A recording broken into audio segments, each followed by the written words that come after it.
हाँ बच्चों, good morning good morning. Audio और वीडियो पूरा क्लियर है? क्या ऑडियो और वीडियो पूरा क्लियर है? ऑडियो और वीडियो आ रहा है? Good morning good morning good morning good morning. Yes sir yes sir yes sir yes sir yes sir. बहुत सही, बहुत सही बच्चों, बहुत सही। यदि ऑडियो और वीडियो पूरी तरह से क्लियर है तो बहुत सही।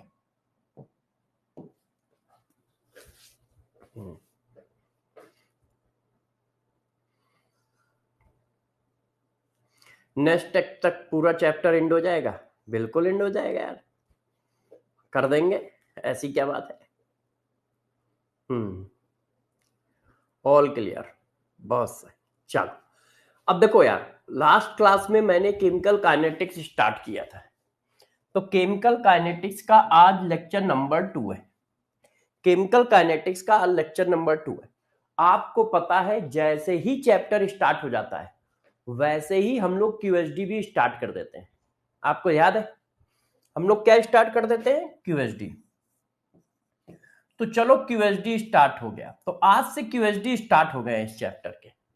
मतलब जो लास्ट क्लास में आपने किया था उसका टेस्ट, जो भी आपने लास्ट क्लास में पढ़ा है उसका टेस्ट। अरे वाह, बहुत सही बेटा यादव जी। संजना यादव, आपके पूरे मार्क्स हैं, बहुत अच्छी बात है। Very good very good very good. बेटा मेरी तो वॉइस सही आ रही है सबा, आप देखो, है ना?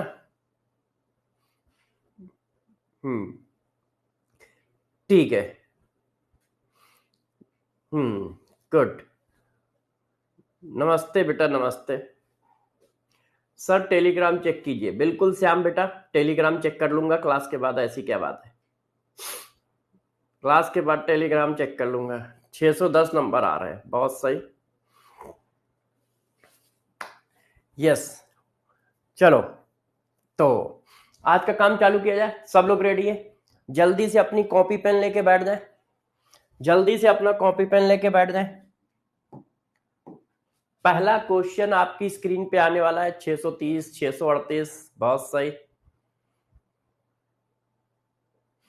अच्छा ठीक है बेटा, देख लेंगे हम लोग। 690, बहुत सही। 627। ये आप एनवाईटीएस के नंबर बता रहे हो क्या? सारे बच्चे ये जो नंबर बता रहे हैं ये किस चीज के हैं? एनवाईटीएस के हैं। 695, 350, 582, 438, 624, 423। क्लास टेस्ट के हैं। अच्छा, क्लास टेस्ट, ठीक है, सीटी के। ओके, मुझे लगा एनवाईटीएस के। मंथन 1 पॉइंट हो गए हैं, ठीक है बेटा। 602, बहुत सही। Very good very good very good. NYTS का रिजल्ट अभी तक नहीं आया है। आज मैं बात करूंगा एनवाईटीएस के रिजल्ट की, कि एनवाईटीएस का रिजल्ट कब आ रहा है।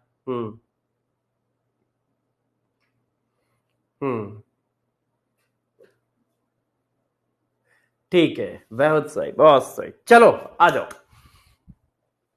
सब लोग रेडी हैं? पहला क्वेश्चन स्क्रीन पे दिया जाए। फर्स्ट क्यूएसडी आपकी स्क्रीन पे ये रहा। फर्स्ट क्यूएसडी आपकी स्क्रीन पर ये रहा। पहला क्यूएसडी आपकी स्क्रीन पर ये है और इसका आंसर आपको बताना है। इसका आंसर आपको बताना है।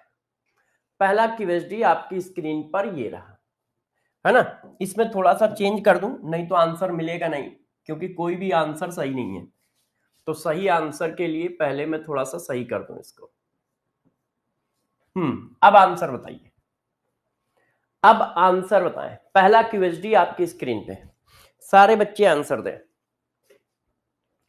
सभी बच्चे आंसर दें, बहुत सही।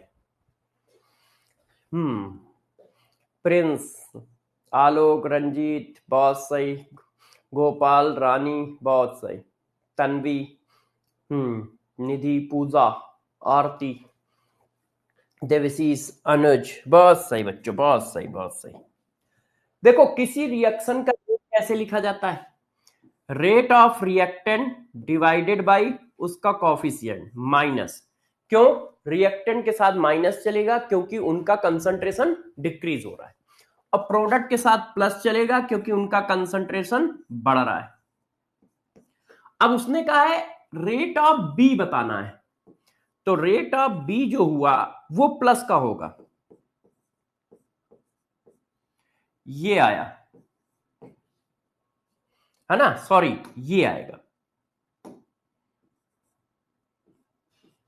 ऐसे, नहीं ये माइनस है ये प्लस है तो ये प्लस का आएगा, ऐसे आएगा। 2/5 आर ए, 2/5 आर ए कहीं लिखा है? 2/5 आर ए के बराबर होगा, हाँ 2/5 आर ए के बराबर होगा। Yes, very good. अब ये करो,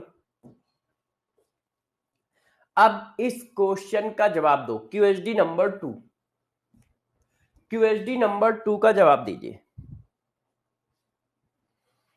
क्यूएसडी नंबर 2 का जवाब दीजिए।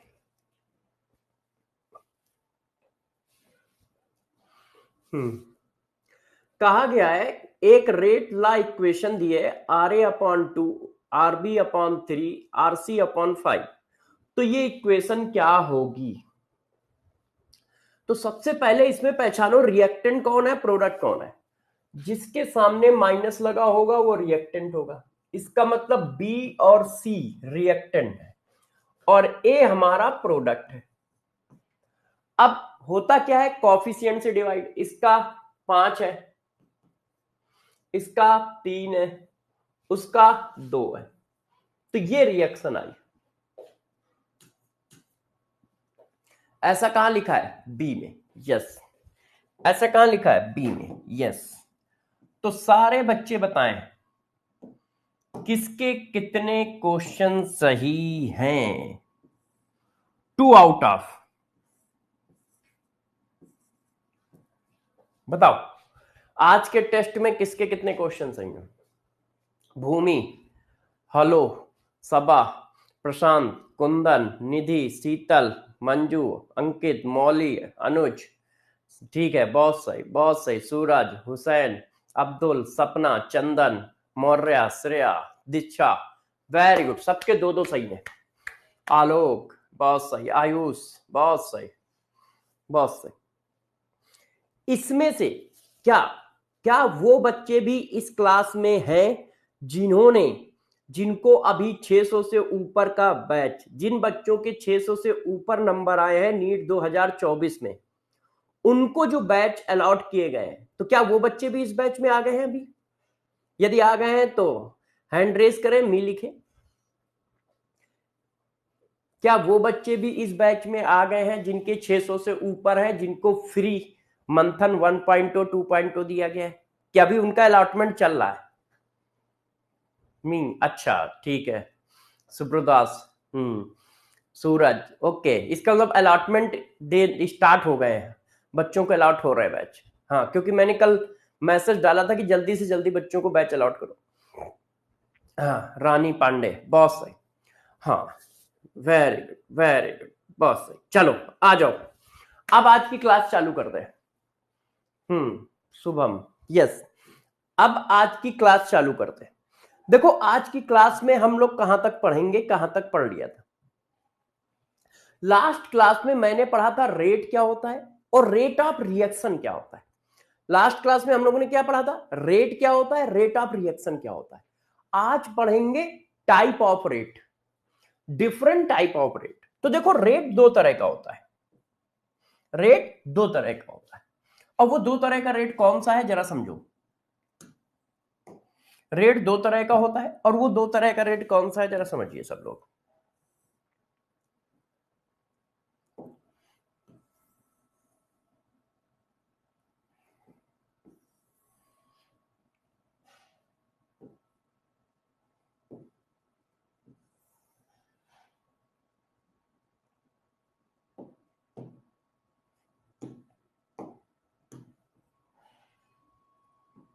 एक मिनट,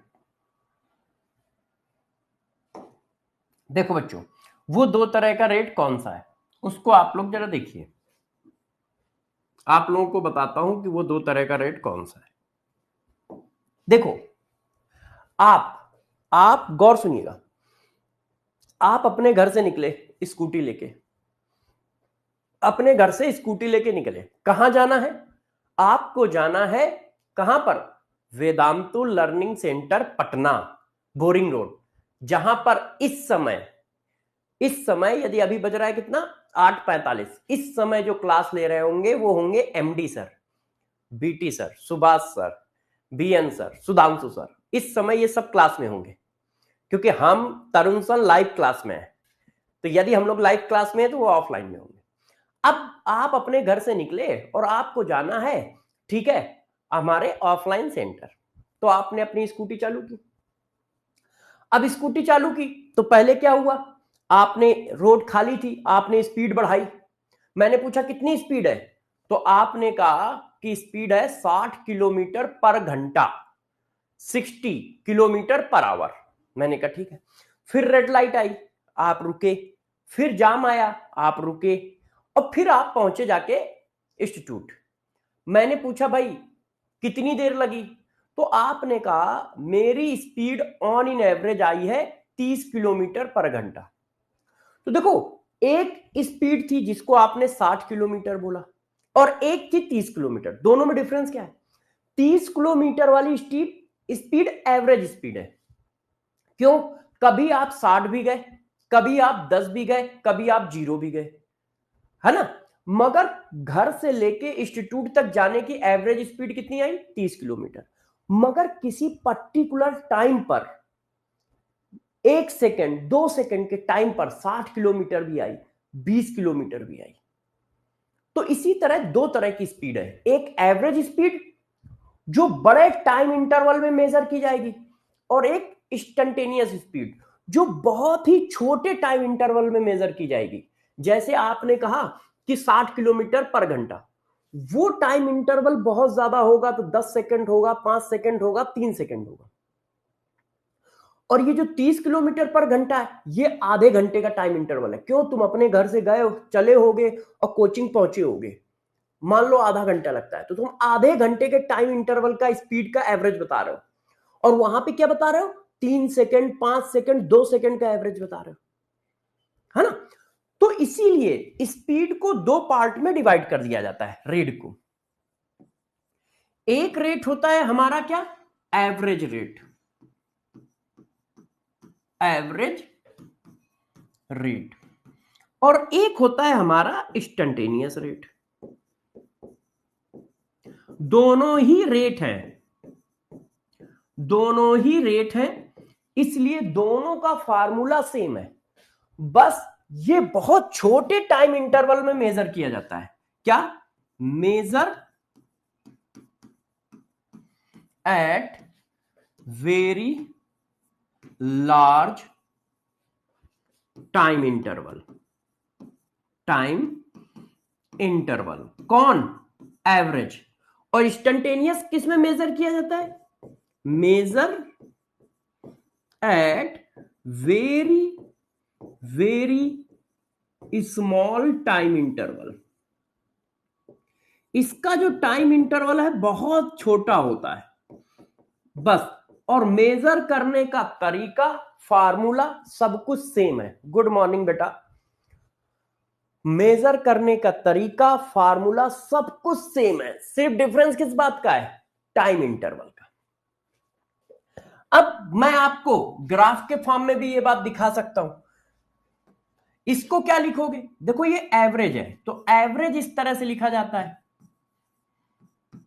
एवरेज लिखा जाता है delta C upon delta T, मतलब C final minus C initial upon T final minus T initial. और ये क्या है? इंस्टेंटेनियस है, तो इंस्टेंटेनियस को ऐसे लिखते हैं डीसी अपॉन डीटी। डीसी का मतलब क्या होता है? बहुत छोटा चेंज, और डीटी का मतलब क्या होता है? बहुत छोटा समय। बहुत छोटे समय पे किया गया बहुत छोटा चेंज।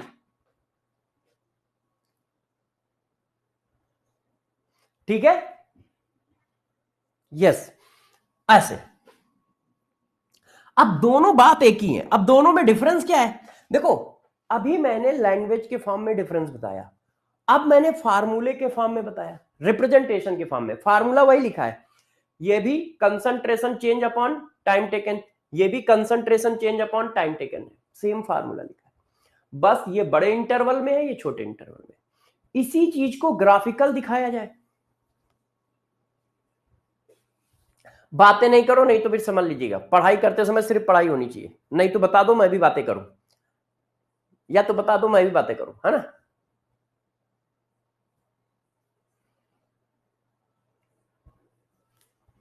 हाँ, पढ़ाई पे ध्यान दो अभी। अच्छा, अब इसी चीज का यदि ग्राफिकल रिप्रेजेंटेशन देखना चाहते हो तो ग्राफिकल रिप्रेजेंटेशन कुछ ऐसा होता है। ग्राफिकल रिप्रेजेंटेशन कुछ ऐसा है, इसी चीज का ग्राफिकल रिप्रेजेंटेशन बता देता हूं। बात वही है, अब इस चीज को ग्राफ में रिप्रेजेंट कर देता हूं। देखो बच्चों, इधर क्या है? कंसंट्रेशन चेंज, इधर क्या है? टाइम, कितना टाइम लग रहा है, और रिएक्शन क्या है? A gives B. सब बच्चे बताएं, टाइम के साथ ए का कंसंट्रेशन बढ़ेगा या कम होगा? बताओ, टाइम के साथ ए का कंसंट्रेशन बढ़ेगा या कम होगा? सारे बच्चे जवाब दे, टाइम के साथ ए का कंसंट्रेशन बढ़ेगा या कम होगा? ए क्या है? रिएक्टेंट, तो टाइम के साथ उसका कंसंट्रेशन डिक्रीज होगा। टाइम के साथ बी का कंसंट्रेशन बढ़ेगा या कम होगा? तो टाइम के साथ बी का कंसंट्रेशन बढ़ेगा, क्योंकि बी क्या है? प्रोडक्ट। ये देखो, बी का कंसंट्रेशन टाइम के साथ बढ़ रहा है, ए का कंसंट्रेशन टाइम के साथ कम हो रहा है। अब जरा देखिए बच्चों, अब आप निकालना चाहते हो एवरेज रेट। सपोज करो हम बी का रेट निकालना है, मैंने इंटरवल सेलेक्ट किया, ये देखो, ये इंटरवल सेलेक्ट किया, ये इंटरवल,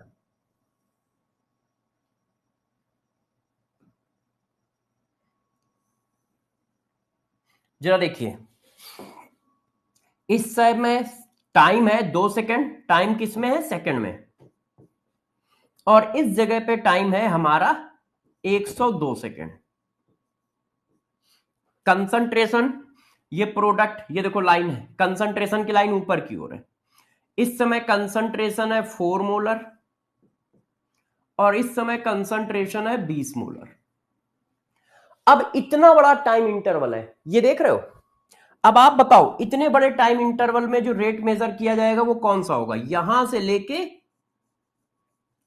यहां तक का टाइम इंटरवल है, इतना बड़ा टाइम इंटरवल है, इतना बड़ा कंसंट्रेशन का चेंज है। अब बताओ, जो मैं रेट निकालूंगा वो कौन सा रेट होगा? इससे जो मैं रेट निकालूंगा वो कौन सा रेट होगा? बताओ, बताओ, जो रेट निकालूंगा वो कौन सा रेट होगा? वो एवरेज रेट होगा। क्यों? बड़े टाइम इंटरवल में मेजर कर रहे हो, बड़े टाइम इंटरवल में मेजर कर रहे हो तो वो एवरेज रेट होगा। C initial, C final, T final, T initial. तो रेट कितना आ गया? 0.8 मोलर पर सेकेंड। क्लियर है? सारे बच्चे समझ पाए? सर 4 आएगा, 4 कहां से है? मार खाओगे? हाँ भाई, देखो, ये हमारा फाइनल हो गया और ये हमारा इनिशियल हो गया, ये प्रोडक्ट है ना, ऐसे चल रहा है, टाइम इधर चल रहा है, तो फाइनल टाइम, इनिशियल टाइम, और ये एवरेज, ये क्या बोला जाएगा? Average rate. क्यों? बड़े इंटरवल ऑफ टाइम में आपने मेजर किया है। अच्छा, हाँ, यहां पे गलत लिख गया है, यहां पे गलत लिख गया है, यहां पे 4 होगा, ये 16। सही कह रहे हो, दिस इज माई मिस्टेक। हाँ, बिल्कुल सही है, बहुत सही बच्चों। अच्छा, अब किसी ने क्या किया, अब किसी ने इस टाइम इंटरवल पे मेजर कर दिया। देखो आपको मैं टाइम इंटरवल दे रहा हूं, किसी ने इस टाइम इंटरवल पे मेजर कर दिया।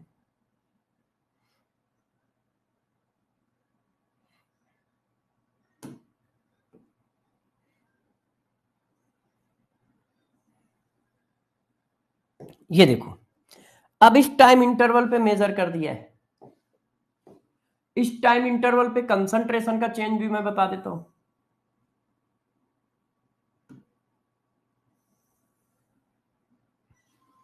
देखिए अब जरा समझिए, ये टाइम इंटरवल है और एक टाइम इंटरवल ये है, तो ये है 95 और ये है 95.5 सेकेंड। इसी तरह ये है 18 और ये है 18.2। ठीक, अब जरा देखो, आपने इस इंटरवल ऑफ टाइम का रेट निकाला, इतने, बस इतने का, ये देखो, तो आपने क्या कहा, ये इंस्टंटेनियस रेट है। Instantaneous rate equal to DC upon DT. DC की वैल्यू कितनी है, final minus initial divided by final minus initial. Value कितनी आ गई, 0.2 डिवाइडेड बाय 0.5, 2/5 मतलब 0.4 मोल पर सेकेंड। ये क्या निकल के आया, ये निकल के आया इंस्टंटेनियस रेट। और ये एक पॉइंट जैसा होता है, उस ग्राफ में ये कैसा दिखेगा, एक पॉइंट की तरह दिखेगा, इसीलिए इसको स्लोप ऑफ कर्व भी कहते हैं। उस ग्राफ में ये कैसा दिख रहा है, एक स्लोप की तरह दिख रहा है, इसीलिए इंस्टंटेनियस रेट को क्या बोला जाता है, स्लोप ऑफ कर्व भी बोला जाता है। स्लोप ऑफ कर्व, उस कर्व का स्लोप इंस्टंटेनियस रेट होगा। क्यों, क्योंकि इंस्टंटेनियस रेट एक पॉइंट बनता है, क्योंकि टाइम इंटरवल बहुत छोटा है। टाइम इंटरवल क्या है, बहुत छोटा है। तो ये क्या है, ये मैथमेटिकल और ग्राफिकल डिफिनीशन है। ये मैथमेटिकल और ग्राफिकल करके मैंने दिखाया। और ये क्या था, लैंग्वेज के फॉर्म में था, ये लैंग्वेज के फॉर्म में था। काम वही किया है, 2 बार किया है, बस वही काम 2 बार किया है। जैसे एक बार लैंग्वेज के काम में था क्या, जब भी बाइसिकल चलाना तो हैंडल सीधे रखना और पैडल चलाते रहना। मैंने कहा देखो बाइसिकल कैसे चलाई जाती है, पैडल चलाते रहना और हैंडल सीधे रखना और गर्दन भी सीधे रखना, पैडल की ओर गर्दन मत रखना। एक ये हुई थ्योरी, लैंग्वेज। फिर इसको करके दिखाया, मैं साइकिल पे बैठा, अब बैठ के पैडल चलाया और ऐसे करके दिखाया, वो ये है, वो ये है। बस दोनों में डिफरेंस ये है, और दोनों एक ही चीज है। ये ग्राफिकल रिप्रेजेंटेशन हो गया, वो थ्योरेटिकल रिप्रेजेंटेशन था। बात एक ही है, बात एक ही है। और ये क्या होता है, स्लोप ऑफ कर्व के बराबर। मतलब आप बस स्लोप निकाल दो, स्लोप ऑफ कर्व के इक्वल। ये समझ गए आप लोग, एवरेज रेट क्या होता है, इंस्टंटेनियस रेट क्या होता है, समझ गए हो? क्या आप लोग समझ गए हो, क्या आप लोग समझ गए हो? यस, यदि आप लोग समझ गए हो तो फिर कहानी को आगे बढ़ाते हैं, क्योंकि इससे ज्यादा कुछ आएगा नहीं, है ना। इसमें ज्यादा कुछ आपसे पूछा नहीं जाएगा, जहां पूछा जाएगा वहां पे हम टाइम खराब करेंगे। मतलब अब सारे बच्चे इस बात को समझे जो अब मैं लिखने जा रहा हूं, अब जो मैं लिखने जा रहा हूं उसको समझो, क्या है वो। देखो अब मैं आपको बताने जा रहा हूं, गौर से सुनिएगा। Classification, classification of reaction in basis of number of step used in complete chemical reaction, पूरी रिएक्शन में कंप्लीट होने में कितने स्टेप यूज हुए हैं उसके बेसिस पे classification of reaction in basis of number of step use. मतलब एक रिएक्शन को, हाँ आदित्य बेटा पढ़ाई पे ध्यान दो, एक रिएक्शन को खत्म होने में कितने स्टेप लगते हैं उसके बेसिस पे क्लासिफिकेशन। बताओ उसके बेसिस पे कैसे कैसे क्लासिफाई कर सकते हो। क्लासिफिकेशन किसके बेसिस पे है कि एक रिएक्शन को खत्म होने में कितना टाइम लगता है। ग्राफ बता दीजिए सर जी। ओके देखो 1 मिनट में ग्राफ रिवाइज कर देता हूं। देखो रिएक्शन क्या है, A इक्वल टू बी, तो A हमारा रिएक्टेंट है, B प्रोडक्ट है, तो टाइम के साथ रिएक्टेंट डिक्रीज करेगा, टाइम के साथ प्रोडक्ट इंक्रीज करेगा। ठीक, अब रेट हमारे दो तरह के होते हैं, एवरेज और इंस्टेंटेनियस। एवरेज का मतलब बड़े टाइम इंटरवल में, तो बड़े टाइम इंटरवल में देखो मैंने कहां से कहां तक का टाइम इंटरवल लिया, 2 सेकंड से लेके 102 सेकंड तक का। तो कंसंट्रेशन में कितना चेंज आया यहां से लेके यहां तक का, तो ये बहुत बड़ा टाइम इंटरवल है, इसका मतलब ये रेट एवरेज होगा। सी final minus C initial, C final कितना है 20, सी इनिशियल कितना है 4, T final minus T initial, रख दिया आंसर आ गया। अब यही चीज मैंने एक बहुत छोटे इंटरवल में सेलेक्ट की, ये तो जब छोटे इंटरवल में रेट निकाला C final minus C initial, T final minus T initial, तो उसको बोल दिया इंस्टेंटेनियस। फार्मूला वही है, सब कुछ वही है, तो उसको क्या बोल दिया इंस्टेंटेनियस। बस इतनी सी बात है। छोटे इंटरवल में निकाला तो इंस्टेंटेनियस, बड़े इंटरवल में निकाला तो एवरेज। ये पढ़ाया यार। अब जरा देखो रेट केमिकल रिएक्शन का classification in basis of step use. इसके बेसिस पे दो तरह से क्लासिफिकेशन होता है। रिएक्शन जो है दो क्लास में डिवाइड की जाती है। एक को हम लोग नाम देते हैं क्या, एक को कहते हैं एलिमेंट्री रिएक्शन और एक को कहते हैं कॉम्प्लेक्स रिएक्शन। अब क्या होता है एलिमेंट्री, क्या होता है कॉम्प्लेक्स, बताओ भाई। एक बोली जाती है एलिमेंट्री और एक बोली जाती है कॉम्प्लेक्स। बताओ क्या कोई है जो इस बात को बता पाए कि एलिमेंट्री रिएक्शन किसको बोलना है, कॉम्प्लेक्स रिएक्शन किसको बोलना है। तो देखो बच्चों एक बार में क्लासिफाई कर देता हूं। यदि कोई रिएक्शन सिंगल स्टेप में होती है तो वो एलिमेंट्री है। एलिमेंट्री रिएक्शन किसको बोलोगे, reaction complete, very good, single step.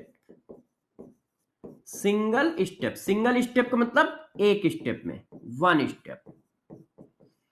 यदि रिएक्शन एक स्टेप में खत्म होती है तो एलिमेंट्री। कॉम्प्लेक्स किसको बोलते हैं, reaction complete more than one step. यदि एक से ज्यादा स्टेप में खत्म होती है तो complex reaction, more than one.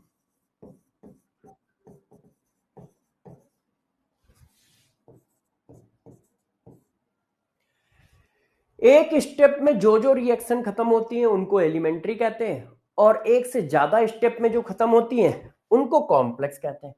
तो किसी ने कहा एग्जांपल बताओ, तो हम लोगों ने एग्जांपल दिया SN2 रिएक्शन और इसमें एग्जांपल दिया SN1 reaction. SN2 reaction single step की रिएक्शन है। देखो मैं इसको करके दिखाता हूं, सब लोगों ने नोट कर लिया क्या। रिएक्शन को स्टेप के बेसिस पर दो तरह से क्लासिफाई करते हैं। ऐसी रिएक्शन जो एक ही स्टेप में कंप्लीट हो जाती हैं उनको एलिमेंट्री कहते हैं। ऐसी रिएक्शन जो एक से ज्यादा स्टेप लेती हैं उनको कॉम्प्लेक्स रिएक्शन कहते हैं। अब एलिमेंट्री रिएक्शन का एग्जांपल और कॉम्प्लेक्स रिएक्शन का एग्जांपल देखो मैं करके दिखाता हूं। देखो गौर से देखिए, ये एक SN2 रिएक्शन है। आपने क्या लिखा है, CH3Br plus OH negative plus CH3OH plus Br। ये रिएक्शन कैसे हुई, ये हमारा अल्काइल हैलाइड है। अल्काइल हैलाइड होता है पोलर, ये देखो है अल्काइल हैलाइड क्या है, पोलर। इसके ऊपर प्लस चार्ज, इसके ऊपर माइनस चार्ज। और ये हमारा न्यूक्लियोफाइल है OH निगेटिव, इसके ऊपर कैसा, निगेटिव चार्ज। तो आपको तो पता ही है, पूरी दुनिया में फेमस है क्या, प्लस माइनस अट्रैक्ट करते हैं। तो भाई क्या हुआ, प्लस ने माइनस के साथ, माइनस ने प्लस के साथ अटैक कर दिया। ये देखो ऐसे, तो जब ऐसे अटैक हुआ ये बाहर निकल गया ऐसे, तो ये आ गया हमारा ये।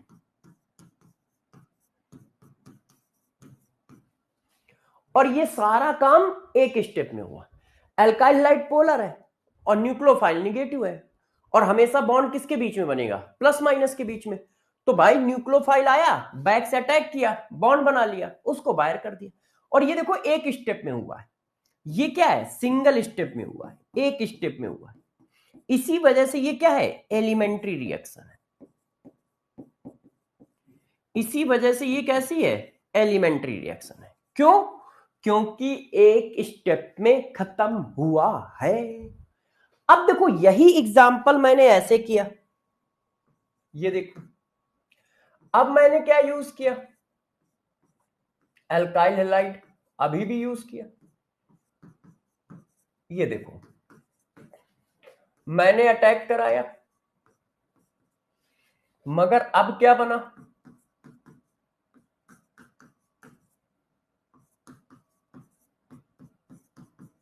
ये देखो।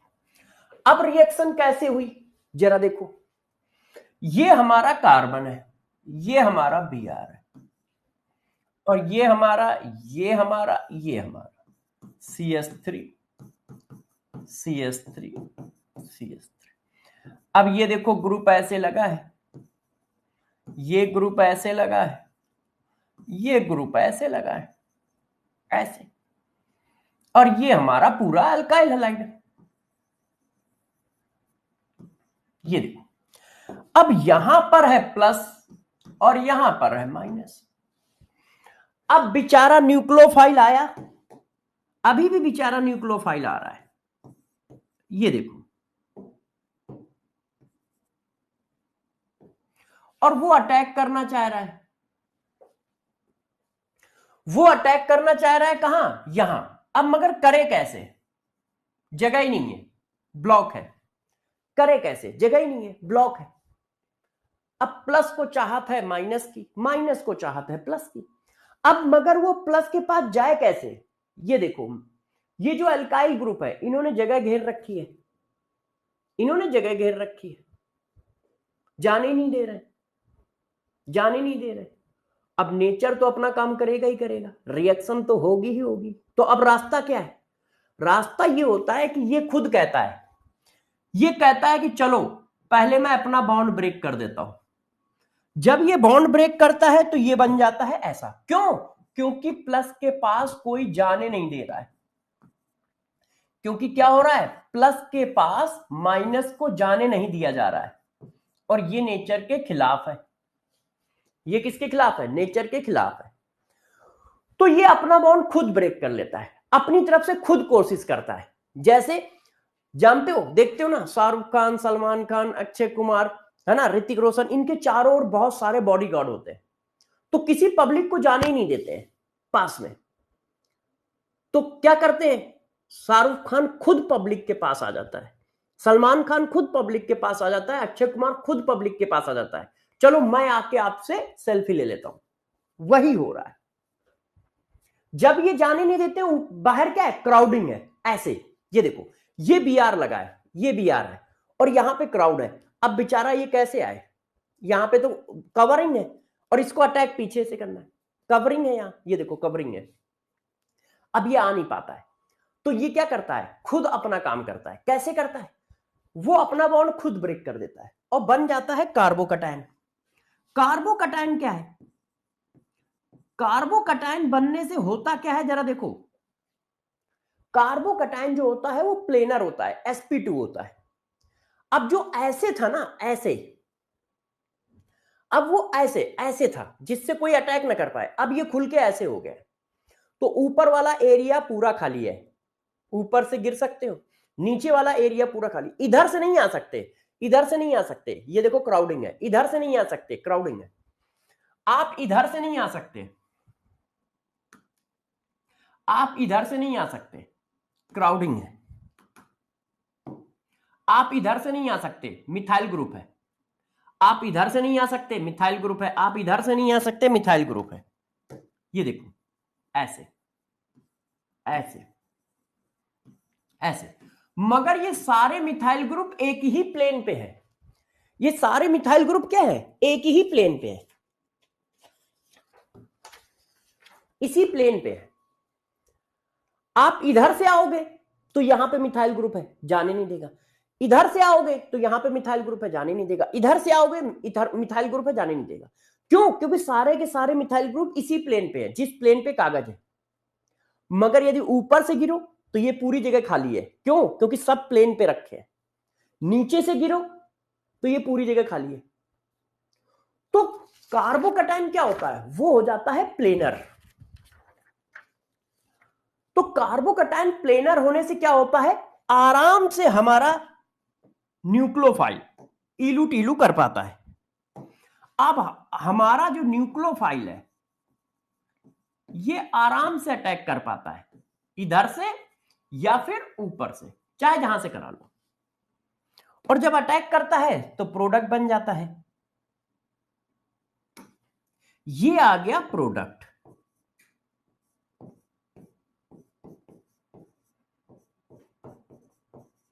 और इस पूरे संग्राम में, इस पूरे संग्राम में एक से ज्यादा स्टेप यूज हो गए, इस पूरे संग्राम में एक से ज्यादा स्टेप यूज हो गए। एक स्टेप ये यूज हुआ, एक स्टेप ये यूज हुआ, और एक से ज्यादा स्टेप यूज हो गए तो बेटा क्या बोलोगे, कॉम्प्लेक्स रिएक्शन। तो SN1 रिएक्शन एक कॉम्प्लेक्स रिएक्शन का एग्जांपल है। ये रिएक्शन कॉम्प्लेक्स है, क्यों, एक से ज्यादा स्टेप यूज हुए, मोर देन वन स्टेप, इसलिए इसको कॉम्प्लेक्स रिएक्शन बोल रहे हैं। क्या बात समझ में आई मुन्ना, सारे बच्चों को बात समझ में आई। जब कोई रिएक्शन एक स्टेप में होगी तो उसको बोलोगे एलिमेंट्री रिएक्शन, जब एक से ज्यादा स्टेप में होगी तो उसको बोलोगे कॉम्प्लेक्स रिएक्शन। वैसे तो मैं ऑर्गेनिक नहीं पढ़ा रहा था, मैं पढ़ा रहा हूं फिजिकल केमिस्ट्री, है ना। SN1 ये है, कह रहा है SN1 कौन सी है बेटा, SN1 ये है जिसमें कार्बोकटायन बनता है, ये SN1 है, और ये SN2 है।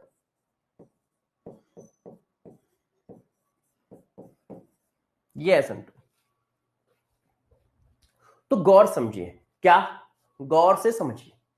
यदि कोई रिएक्शन सिंगल स्टेप में हो रही है तो एलिमेंट्री, यदि कोई रिएक्शन मल्टीपल स्टेप में हो रही है तो कॉम्प्लेक्स। अपने को इतना काम है।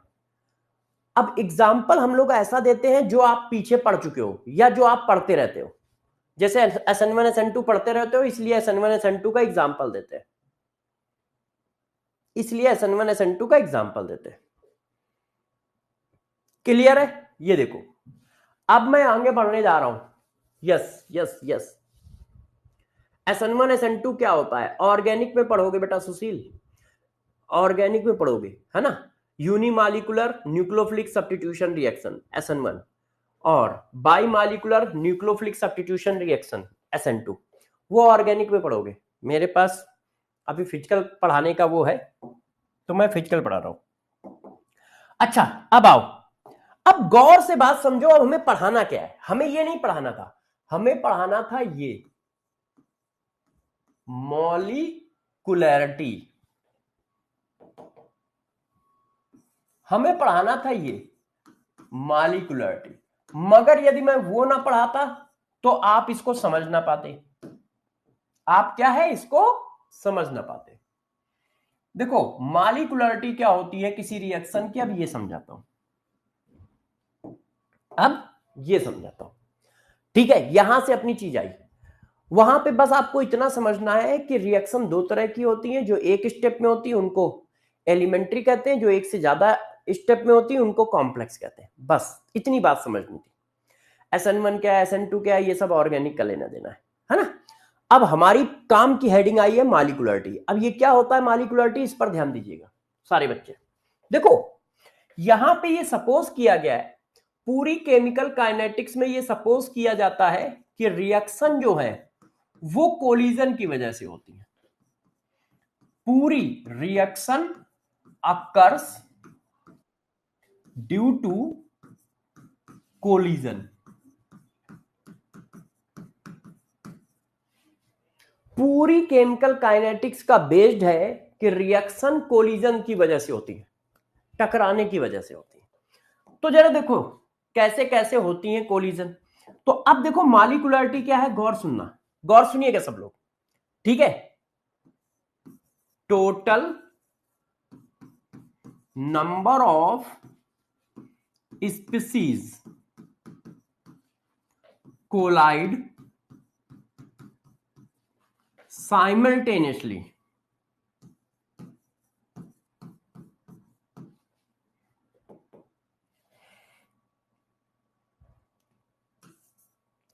Total number of species collide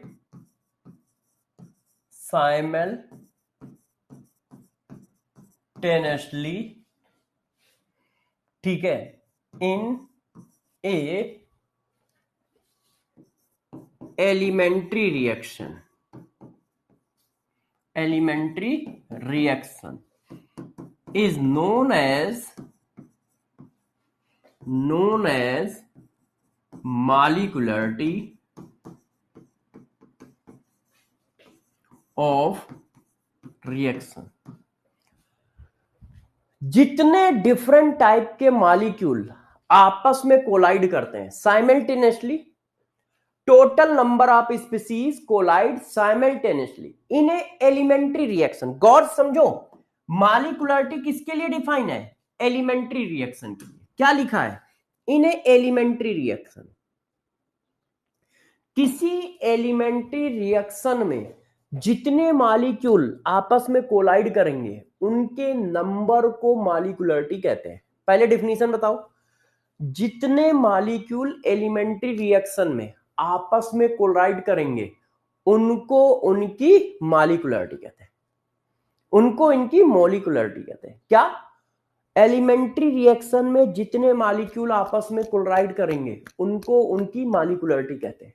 clear है, एलिमेंट्री में और साइमल्टेनियसली।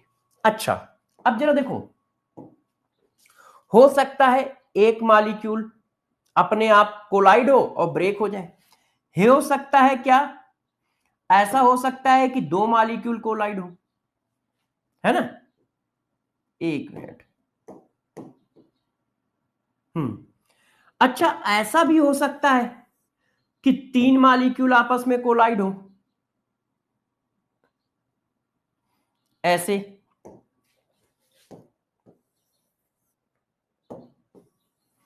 ऐसे। अच्छा ऐसा भी हो सकता है कि चार मॉलिक्यूल आपस में कोलाइड हो,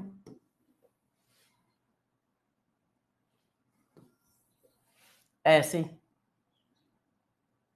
अब जरा गौर से समझिएगा, जब एक मॉलिक्यूल आप अपने आप ब्रेक हो जाता है, जब एक मॉलिक्यूल अपने आप ब्रेक हो जाता है तो उसकी मॉलिक्यूलरिटी 1। जब दो मॉलिक्यूल आपस में कोलाइड करके ब्रेक होते हैं तो उसकी मॉलिक्यूलरिटी 2। जब तीन मॉलिक्यूल आपस में ब्रेक होके कोलाइड होते हैं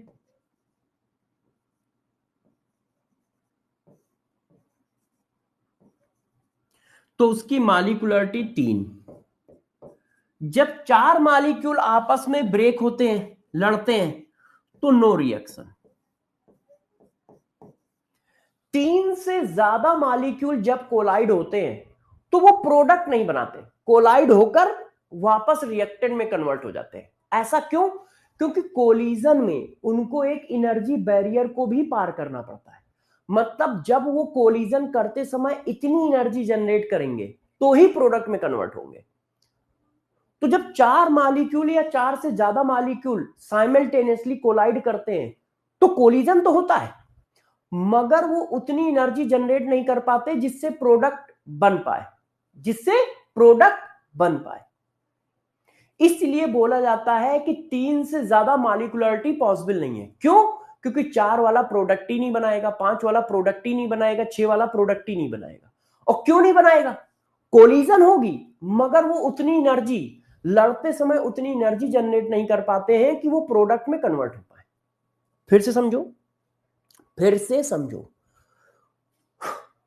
कोलिजन किसी भी एलिमेंट्री रिएक्शन में जितने मॉलिक्यूल आपस में कोलिजन करते हैं और प्रोडक्ट बनाते हैं, उनके नंबर को मॉलिक्यूलरिटी ऑफ रिएक्शन कहा जाता है।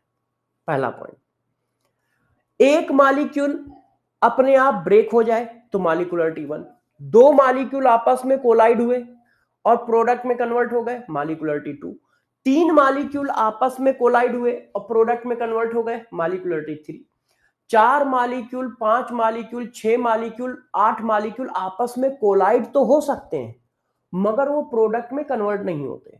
क्यों नहीं होते? क्योंकि कोलिजन करते समय एक अमाउंट ऑफ एनर्जी जनरेट करनी पड़ती है जिससे वो प्रोडक्ट बना पाए। वो एनर्जी जनरेट नहीं होती है जब 3 से ज्यादा मॉलिक्यूल कोलाइड करते हैं। वो कोलिजन तो है मगर वो इफेक्टिव कोलिजन नहीं है, मतलब उस कोलिजन से प्रोडक्ट नहीं बनता है। तो क्या बात समझ में आई कि मॉलिक्यूलरिटी या तो 1 होती है या 2 होती है या 3 होती है, बस, इससे ज्यादा होती नहीं है, इससे ज्यादा होती नहीं है। 1 मॉलिक्यूल कोलिजन कैसे कर सकता है प्रभु? 1 मॉलिक्यूल अपने आप ब्रेक हो जाता है। क्वेश्चन सही है आपका कि 1 मॉलिक्यूल कैसे कोलिजन करेगा? 1 मॉलिक्यूल क्या करेगा? अपने आप ब्रेक हो जाएगा। कैसे ब्रेक हो जाएगा? सरकमटेंसेस की वजह से, जो आपने टेम्परेचर सेट किया है, जो आपने सॉल्वेंट डाला है, जो आपने कैटलिस्ट डाला है, उसकी वजह से वो अपने आप ब्रेक हो जाएगा, उसकी वजह से वो अपने आप ब्रेक हो जाएगा। आपने पढ़ा है डिकम्पोजिशन ऑफ रिएक्शन, तो डिकम्पोजिशन अपने आप होता है ना, तो वो ये अपने आप हो रहा होगा। ठीक है, समझ गए? तो मॉलिक्यूलरिटी क्या है? मॉलिक्यूलरिटी जो है total number of species collide simultaneously in a elementary reaction is known as molecularity. तो अब देखो मॉलिक्यूलरिटी के पॉइंटर देखो। सबसे पहले मॉलिक्यूलरिटी किसके लिए एप्लीकेबल है? सिर्फ एलिमेंट्री रिएक्शन के लिए। मॉलिक्यूलरिटी किस पे एप्लीकेबल है? सिर्फ एलिमेंट्री रिएक्शन के लिए। कॉम्प्लेक्स रिएक्शन के लिए एप्लीकेबल नहीं है। मॉलिक्यूलरिटी कितनी हो सकती है? 1 हो सकती है, 2 हो सकती है, 3 हो सकती है। क्या मॉलिक्यूलरिटी 0 हो सकती है? नहीं। क्या मॉलिक्यूलरिटी ग्रेटर देन 3 हो सकती है? नहीं। ग्रेटर देन 3 हो सकती है? नहीं। क्या मॉलिक्यूलरिटी फ्रैक्शनल हो सकती है? नहीं। नहीं, मॉलिक्यूलरिटी फ्रैक्शनल भी नहीं हो सकती। मॉलिक्यूलरिटी कैसी वैल्यू है? ये थ्योरेटिकल क्वांटिटी है। ये कैसी क्वांटिटी है? थ्योरेटिकल, मतलब आप थ्योरी से निकाल सकते हो। ये एक थ्योरेटिकल क्वांटिटी है, आप थ्योरी के लिए निकाल सकते हो। क्या मॉलिक्यूलरिटी कॉम्प्लेक्स रिएक्शन के लिए एप्लीकेबल है? Not defined. कॉम्प्लेक्स रिएक्शन के लिए मॉलिक्यूलरिटी डिफाइन नहीं है। कॉम्प्लेक्स रिएक्शन के लिए मॉलिक्यूलरिटी डिफाइन नहीं है। किसी भी एलिमेंट्री रिएक्शन में जितने मॉलिक्यूल आपस में कोलाइड होते हैं वो उसकी मॉलिक्यूलरिटी होती है। अब इसको निकालोगे कैसे क्वेश्चन में? तो क्वेश्चन में निकालने का तरीका बताता हूं। मालिकुलरिटी क्या होती है जरा समझो, sum of stoichiometric coefficient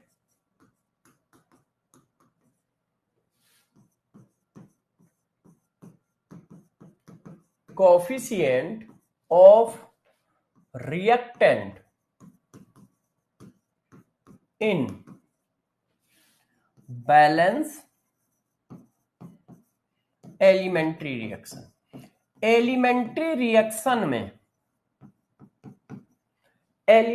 reaction में जो रिएक्टेंट के कोफिशिएंट का सम होता है वो मालिकुलरिटी होता है। फॉर एग्जांपल, जैसे मेरे से कहा गया ये एक एलिमेंट्री रिएक्शन है, तो बताओ इसकी मालिकुलरिटी कितनी होगी? एक और एक कितना हुआ? 2, तो इसकी मालिकुलरिटी 2 होगी। अब ये रिएक्शन ऐसे लिखी है, ये एक एलिमेंट्री रिएक्शन है, इसकी मालिकुलरिटी बताओ कितनी होगी? तो 2 1 3 3, 2 1 3 3। तो किसी भी एलिमेंट्री रिएक्शन में स्टाइक्योमेट्रिक कोफिशिएंट का सम मालिकुलरिटी होता है। किसी भी एलिमेंट्री रिएक्शन में स्टाइक्योमेट्रिक का सम जो होता है वो मालिकुलरिटी होता है। तो बच्चों ने कहा सर, मैंने कहा क्या हुआ? बच्चों ने कहा सर, मैंने कहा प्रभु बताओ। बच्चों ने कहा सर, मैंने कहा क्या हुआ? बच्चों ने कहा ऐसा नहीं चलेगा। मैंने कहा मतलब? बच्चों ने कहा सर क्वेश्चन नहीं दोगे आप? क्या आप क्वेश्चन नहीं दोगे? मैंने कहा देंगे यार। वो मेरा क्वेश्चन गया कहां? मैं आपके लिए लाया था एक क्वेश्चन। बच्चों मैं यार क्वेश्चन लाया था आपके लिए। Where is a question? वो क्वेश्चन किधर है जो मैं लाया था? मुझे लग रहा लिखना पड़ेगा। हाँ वो लगता नहीं हो पाया, मैं ही लिख देता हूं, कोई बात नहीं। रेडी हो जाओ, रेडी हो जाओ। 2 क्वेश्चन दे रहा हूं, आंसर बताइएगा।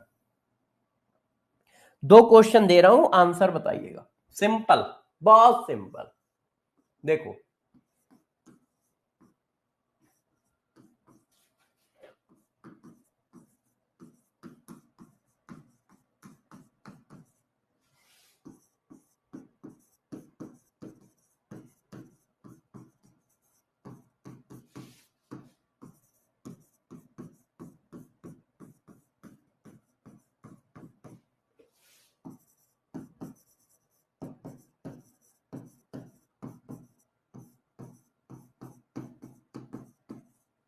देखो, एक क्वेश्चन आपका ये है, ऑप्शन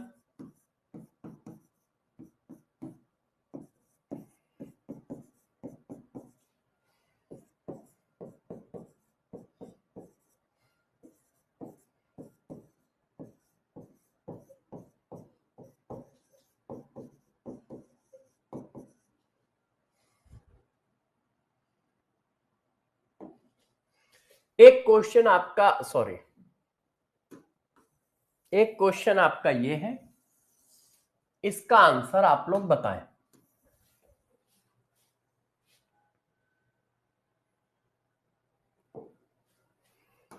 एक क्वेश्चन आपका ये है। ओ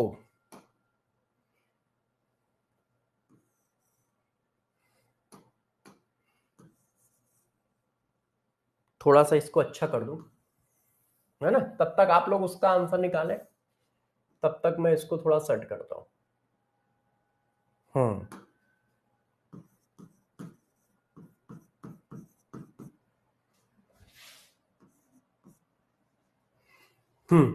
अब आप पहले वाले क्वेश्चन का आंसर दें।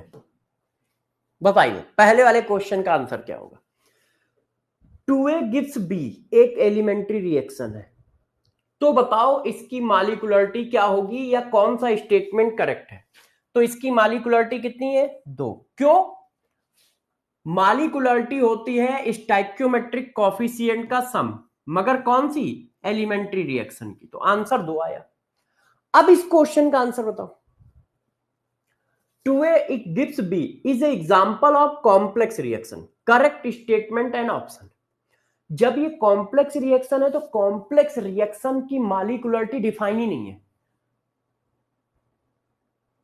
मॉलिक्यूलरिटी की डिफिनीशन सिर्फ एलिमेंट्री रिएक्शन के लिए एप्लीकेबल है, कॉम्प्लेक्स रिएक्शन के लिए है ही नहीं, तो हम उसको कैलकुलेट ही नहीं कर सकते। ऐसा ना हो कि झोंक में इसमें भी तुम 2 छाप दो, ऐसा ना हो मुन्ना कि झोंक में तुम इसमें भी 2 छाप दो। एलिमेंट्री रिएक्शन के लिए सिर्फ डिफाइन है, कॉम्प्लेक्स के लिए डिफाइन नहीं है, ध्यान रखिएगा। एलिमेंट्री रिएक्शन के लिए डिफाइन है, कॉम्प्लेक्स के लिए डिफाइन नहीं है, ध्यान रखिएगा। कॉम्प्लेक्स के लिए डिफाइन नहीं है, ध्यान रखिएगा। क्लियर है? क्लियर है? अच्छा, क्लियर है। तो अब हम लोग बात करते हैं नेक्स्ट, जिसको कहते हैं ऑर्डर ऑफ रिएक्शन। अब ये क्या होता है जरा समझो। Order of reaction. अब इस जगह पे आपको कम से कम 10-15 क्वेश्चन कराऊंगा ऑर्डर ऑफ रिएक्शन पढ़ाने के बाद। ऑर्डर ऑफ रिएक्शन पढ़ाने के बाद 10-15 क्वेश्चन कराऊंगा। क्यों? क्योंकि ये वो एडिंग है जिससे खूब क्वेश्चन आते हैं पेपर में, सिर्फ इसी से क्वेश्चन आते हैं। नहीं, फर्स्ट ऑर्डर के क्वेश्चन नहीं कराऊंगा, सिर्फ ऑर्डर ऑफ रिएक्शन के 10-15 क्वेश्चन कराऊंगा। अब देखो ये ऑर्डर ऑफ रिएक्शन क्या बला है, इसको समझाते हैं। ऑर्डर ऑफ रिएक्शन क्या बला है, इसको समझाते हैं। आपने कहा चैप्टर का नाम है केमिकल काइनेटिक्स। आपने क्या कहा? चैप्टर का नाम है केमिकल काइनेटिक्स। और केमिकल काइनेटिक्स में आप पढ़ रहे हो क्या? रेट। तो रेट निकालोगे कैसे? क्या रेट निकालने की मैंने कोई इक्वेशन बताई? एलिमेंट्री रिएक्शन का कोफिशिएंट 4 नहीं हो सकता है मुन्ना, ठीक है? तो क्या रेट निकालने के मैंने कोई इक्वेशन बताई? नहीं। तो जब रेट निकालने की इक्वेशन नहीं बताई तो रेट निकालोगे कैसे? है कि नहीं? तो ऑर्डर ऑफ रिएक्शन में अब हम यही डिस्कस करेंगे। तो यार आपका चैप्टर का नाम है रेट केमिकल काइनेटिक्स, आपने बात की रेट की कि रेट होता है, ठीक है, इंस्टेंटेनियस रेट होता है, एवरेज रेट होता है, निकालेंगे कैसे? फार्मूला क्या है?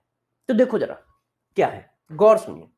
इन्होंने बताया किसी भी रिएक्शन का जो रेट होता है, रेट ऑफ रिएक्शन, किसी भी रिएक्शन का जो रेट होता है वो डायरेक्टली प्रोपोर्शनल होता है concentration of reactant after T time की पावर समथिंग एन। इनका कहना है किसी भी रिएक्शन का जो रेट होता है वो डायरेक्टली प्रोपोर्शनल होता है concentration of reactant after T time की पावर एन, की पावर एन। हाँ, सीएचडी दूंगा बेटा, सीएचडी दूंगा, परेशान ना, की पावर एन। तो पूछा गया मतलब, तो इन्होंने मतलब बताया, देखो कैसे। इनका कहना था कि मान लो ये एक केमिकल रिएक्शन है, ऐसे ये केमिकल रिएक्शन है, तो इसका initial concentration A naught, T equal to 0 पर, after T second A naught minus X, X, और इसी को हम लोग क्या बोल देते हैं? AT, after T time concentration of reactant. तो इन्होंने कहा कि इसकी रेट इक्वेशन ये बनेगी, rate directly proportional concentration of reactant, concentration of reactant after T time. अब बताओ टी समय के बाद का कंसंट्रेशन कौन है? ए नॉट है कि एटी? ए नॉट है कि एटी? बताओ मुन्ना, बताओ, ए नॉट है कि एटी? टी समय के बाद का कंसंट्रेशन कौन है? एटी है। अब पावर क्या लगा दी? एन। ये इन क्या हुआ? ऑर्डर ऑफ, इनका कहना था कि रेट ऑफ रिएक्शन जो होता है रिएक्टेंट के कंसंट्रेशन की पावर एन के बराबर होता है। और रिएक्टेंट का कंसंट्रेशन कौन सा? ए नॉट नहीं, eighty, after T second. After T second concentration कितना है? 80। अब यार हम क्या करेंगे? अब हम जब प्रोपोर्शनल का साइन हटाएंगे तो एक कांस्टेंट आ जाएगा। भाई प्रोपोर्शनल का साइन तो हटाओगे ना, प्रोपोर्शनल का साइन हटाया, एक कांस्टेंट आ गया, ये देखो। वेयर इस कांस्टेंट को क्या कहा जाता है? इस कांस्टेंट को रेट कांस्टेंट कहा जाता है। क्या कहा जाता है? Rate constant. क्यों? क्योंकि रेट इक्वेशन में आया हुआ कांस्टेंट है। रेट इक्वेशन में आया हुआ कांस्टेंट है, इसलिए रेट कांस्टेंट कहते हैं। इसकी वैल्यू दो बातों पे डिपेंड करती है। डिपेंड अपॉन, एक टेम्परेचर पर, टेम्परेचर पे सब कुछ डिपेंड करता है, कुछ भी हो। दूसरा नेचर ऑफ रिएक्शन पे,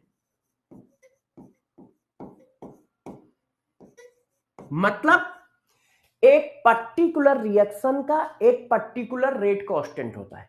रिएक्शन चेंज, रेट कांस्टेंट की वैल्यू चेंज। एक पर्टिकुलर रिएक्शन पे एक पर्टिकुलर रेट कांस्टेंट होता है। Reaction change, rate constant change. और टेम्परेचर तो एक ऐसा वेरिएबल है जो सब पे इफेक्ट मारता ही मारता है। अच्छा, लोगों ने कहा ये एन क्या है, तो इन्होंने कहा ये जो एन है ना, यही ऑर्डर ऑफ रिएक्शन है। इन्होंने कहा ये जो एन है ना, यही ऑर्डर ऑफ रिएक्शन है। ये जो पावर एन लगा है, तो इनके हिसाब से रेट की इक्वेशन आई, rate equal to K AT की power N. Rate equal to K AT की पावर एन, एटी की पावर एन।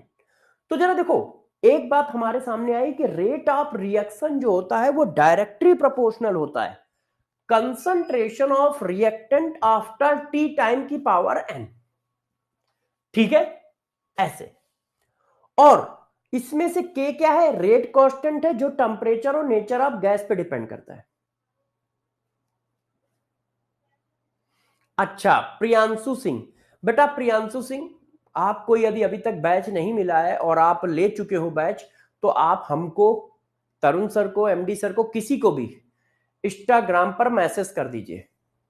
सर मैंने आपको टेलीग्राम पे मैसेज किया है, आप टेलीग्राम पे मैसेज जो किया है उसको टैग कर दो, फिर से मेरे को कर दो, है ना, फिर से कर दो। मैं आपकी एंट्री आज ही कराऊंगा, क्लास के जस्ट बाद मैं टेलीग्राम या इंस्टाग्राम देखूंगा। आप अपना नाम यही लिखना, प्रियांशु, ठीक है, फिर मैं उसको कर दूंगा। अच्छा, अब आ जाओ। किसी ने कहा मान लो एक से ज्यादा रिएक्टेंट हुए तो, मान लो एक से ज्यादा रिएक्टेंट हुए तो, जैसे ये देखो, गौर से देखना सब लोग, ये देखिए आप, हमारी रिएक्शन ये है, हमारी एक केमिकल रिएक्शन ये है। अब इसकी रेट इक्वेशन कैसे लिखोगे? तो भाई रेट इक्वल टू के, अब रिएक्टेंट कौन है? ए, मगर ए का कौन सा कंसंट्रेशन लोगे? After T time concentration. A का कौन सा कंसंट्रेशन लोगे? आफ्टर टी टाइम कंसंट्रेशन की पावर एक्स, और बी के कंसंट्रेशन की पावर वाई। तो बच्चों ने कहा कॉफिशिएंट ये है और पावर आपने एक्स वाई लगा रखी है, तो जरा गौर समझो, ये जो पावर है ये कॉफिशिएंट के बराबर हो भी सकती है और कॉफिशिएंट के बराबर नहीं भी हो सकती है, कोई कंपल्सन नहीं है। ये जो पावर है वो स्टाइक्योमेट्रिक कॉफिशिएंट के बराबर हो भी सकती है और स्टाइक्योमेट्रिक कॉफिशिएंट के बराबर नहीं भी हो सकती है। और इसी को, इस इक्वेशन को कहा जाता है rate law expression equation, rate को एक्सप्रेस करने वाली इक्वेशन। तो देखो, हमने कहा रेट कैसे लिखोगे, मैंने अभी पीछे क्या पढ़ाया, रेट कैसे लिखते हैं? Rate equal to K AT की पावर एन। अब देखो वहां पावर एन लिखी है मगर कॉफिशिएंट कितना है? 1 है। उसी तरह से यहां पे कॉफिशिएंट कितना है? n1 मगर पावर लगी है x। यहां पे कॉफिशिएंट कितना है? n2 मगर पावर लगी है y। क्योंकि रेट ला एक्सप्रेशन इक्वेशन में जो पावर आएगी वो कॉफिशिएंट के बराबर हो भी सकती है, नहीं भी हो सकती है। क्यों? क्योंकि ये जो इक्वेशन है ये एक्सपेरिमेंटल इक्वेशन है, देख के नहीं लिखी जा सकती। ये इक्वेशन कैसी है? एक्सपेरिमेंटल इक्वेशन है। ये आप देखकर नहीं लिख सकते हो, एक्सपेरिमेंट से आती है। ये इक्वेशन एक्सपेरिमेंटल इक्वेशन है, आप देखकर नहीं लिख सकते हो, आप देखकर नहीं लिख सकते हो। क्लियर है? क्लियर है, बाता हो ना। क्लियर है? क्लियर है? बच्चों ने कहा नहीं, क्वेश्चन दो। बच्चों ने कहा नहीं सर, आप क्वेश्चन दीजिए, ऐसे नहीं समझ में आएगा मुझे। मैंने कहा भाई लो बताओ, select possible rate law expression equation of above reaction. Option इधर दे रहा हूं भाई, ऑप्शन इधर दे रहा हूं। R equal to K A की power 2, R equal to K A की पावर 1, बी की power half, R equal to K A की पावर 2, बी की power 1, C all possible.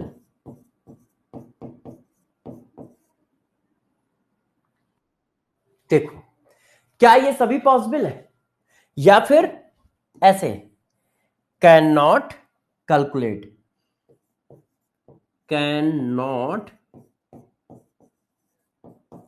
Calculate? बताओ बताओ, कैन नॉट कैलकुलेट। हम बहुत मारेंगे, जैसा मैंने पढ़ाया है वैसा बताओ। क्या आप इसको कैलकुलेट बता सकते हो? ये क्या लिखा है पढ़ो, एक्सपेरिमेंटल इक्वेशन है। तो तुम रिएक्शन देख के रेट ला इक्वेशन कैसे लिख सकते हो? जब ये एक्सपेरिमेंटल इक्वेशन है प्रभु, तो तुम रिएक्शन देख के रेट ला एक्सप्रेशन कैसे लिख सकते हो? आप यहां एक्स वाई जेड लिख सकते हो, नंबर थोड़ी लिख सकते हो भाई। जो ये कॉफिशिएंट है, ये पावर में आ भी सकते हैं, नहीं भी आ सकते हैं। तो आपको कैसे पता चला पावर में आएंगे? आपको कैसे पता चला पावर में आएंगे? बताओ। जब साफ साफ लिखा है कि ये एक्सपेरिमेंटल इक्वेशन है और जो कॉफिशिएंट है वो पावर हो भी सकते हैं, नहीं भी हो सकते हैं, तो आप कैसे कह रहे हो कि सी आंसर आएगा? इसकी पावर 2 होगी, इसकी पावर 1 होगी। हो सकता है ये वाला सही हो सकता है ये वाला सही हो सकता है कोई और सही हो, हमें क्या पता? तो हम कैलकुलेट नहीं कर सकते। रिएक्शन दे के रेट ला कैलकुलेट नहीं किया जा सकता। आप सिर्फ रिएक्शन दे दो और बोलो इसका रेट ला इक्वेशन लिखो, तो हम नहीं लिख पाएंगे। क्यों? क्योंकि हम हरी चटनी वाले बाबा तो है नहीं। ओ, तुम्हारा इस बार नीट में तभी होगा जब समोसे के साथ लाल चटनी खाओगे। ओ, तुम्हारा इस बार तभी होगा जब तुम एक, ठीक है, पेड़ से टूटा हुआ आम खाओगे। भाई इतना नॉलेज हमें थोड़ी ना है, हम मूर्ख लोगों में से हैं जिनको डाटा दोगे तब वो कुछ एनालाइज कर पाएंगे। हमारे पास इतनी शक्तियां नहीं है यार, तुम लोग भी। और हमारे पास है नहीं, और तुम अपने को मान के बैठे हो कि तुम्हारे पास है। हमारे पास नहीं है मगर तुम्हारे पास है। कहा गया है कि ये एक एक्सपेरिमेंटल इक्वेशन है, एक्सपेरिमेंट से पता चलेगा, है ना? एक्सपेरिमेंट से पता चलेगा। और जब तक कोई डाटा प्रोवाइड नहीं करोगे तब तक हम लोग रेट ला इक्वेशन नहीं लिख सकते। हम लोग रेट ला इक्वेशन नहीं लिख सकते। अब देखो, ऑर्डर ऑफ रिएक्शन की डिफिनीशन बताता हूं। अभी तक ऑर्डर ऑफ रिएक्शन की डिफिनीशन नहीं बताई है, तो देखो ऑर्डर ऑफ रिएक्शन की डिफिनीशन क्या है, गौर सुनो। Sum of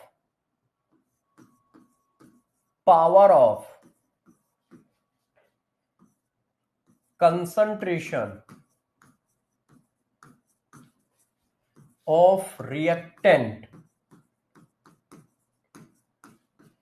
in rate law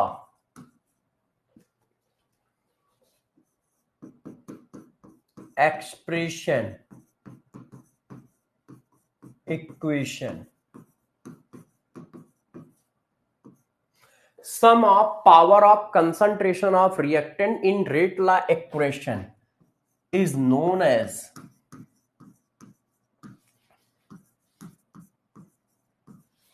order of reaction, is known as order of reaction. For example देखो, एक इक्वेशन हमारी ये है, ओए ये क्या कलर सेलेक्ट हो गया, एक इक्वेशन हमारी ये है,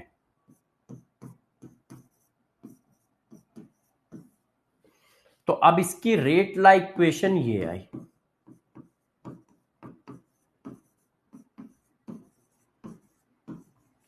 अब देखो यहां पे जनरल टर्म है, एक्स और वाई कुछ भी हो सकते हैं, हम इसके ऊपर न्यूमेरिकल नंबर नहीं लिख सकते, तो यहां पे ऑर्डर ऑफ रिएक्शन क्या होगा,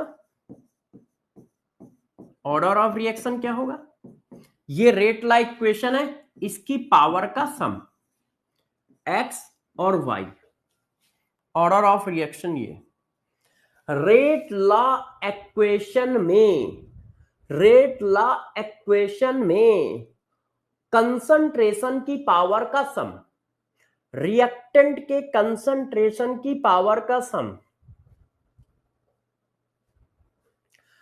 Sarvesh Dixit CHD official, Sarvesh Dixit CHD official, ठीक है प्रियांशु, सर्वेश दीक्षित सीएचडी ऑफिशियल, ये टेलीग्राम चैनल है, सर्वेश दीक्षित सीएचडी ऑफिशियल। अब मैंने उसमें जो स्टॉक वाली फोटो लगी है, उसमें मैंने शायद ऑरेंज कलर की वुलन टी शर्ट है, जो स्टॉक की फोटो है उसमें, सर्वेश दीक्षित सीएचडी ऑफिशियल। अच्छा तो देखो x plus Y, order of reaction क्या है, x प्लस वाई, ये देखो आया, और r इक्वल टू के a की पावर x b की पावर y, तो ऑर्डर ऑफ रिएक्शन आया x प्लस वाई। तो ऑर्डर ऑफ रिएक्शन क्या है, रेट ला इक्वेशन में कंसंट्रेशन की पावर का सम, रेट ला इक्वेशन में कंसंट्रेशन ऑफ रिएक्टेंट की पावर का सम, और वो इनके बराबर हो भी सकता है नहीं भी हो सकता है। पॉइंटर, पहला पॉइंटर x की वैल्यू इनके बराबर हो भी सकती नहीं भी हो सकती है ना। अब मेरे को गौर से बताइए, ऑर्डर ऑफ रिएक्शन कैसी क्वांटिटी है, एक्सपेरिमेंटल क्वांटिटी है। क्यों, जब ये एक्सपेरिमेंटल इक्वेशन है, ये एक्सपेरिमेंटल इक्वेशन है, तो जब ये एक्सपेरिमेंटल इक्वेशन है, तो जब ये इक्वेशन आएगी तभी तो सम निकालोगे। तो सबसे पहला पॉइंट कि ऑर्डर ऑफ रिएक्शन जो है वो एक्सपेरिमेंटल क्वांटिटी होता है, वो एक्सपेरिमेंटल क्वांटिटी होता है, ठीक है, यस। अब मैं क्या करूंगा, आपको एक क्वेश्चन दूंगा, क्यों आपका मन कर रहा है। देखो एक रिएक्शन ये दी है, A 3A gives 2B, इसकी रेट ला इक्वेशन ये है,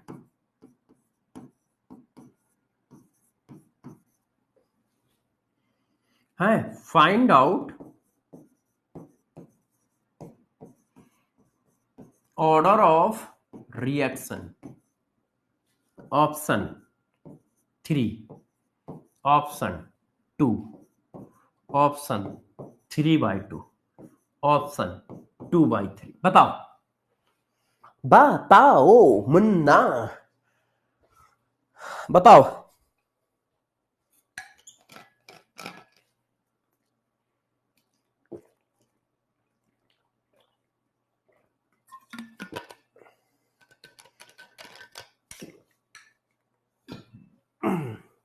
सारे लोग आंसर दे। तो भाई देखो, ऑर्डर ऑफ रिएक्शन ये कॉफिशिएंट नहीं होता है। ऑर्डर ऑफ रिएक्शन क्या होता है, रेट लॉ इक्वेशन में कंसंट्रेशन की पावर का सम, और यहां तो एक ही है, तो आंसर क्या होगा? ये क्या होगा? ये। Yes yes yes.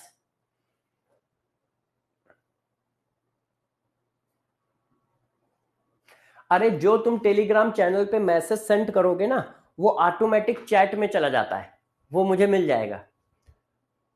हाँ, सर्विस दीक्षित ऑफिशियल चैट में चला जाता है, वो मुझे मिल जाएगा। आप टेलीग्राम चैनल पे सेंड करो, वो ऑटोमेटिक वहां चला जाएगा। पहले ज्वाइन करो तब सेंड होगा। चलो ये देख लो, अब पढ़ाने दो यार। अब देखो यार बच्चों, तुम्हारा मन कर रहा है कि मैं कुछ क्वेश्चन करूंगा,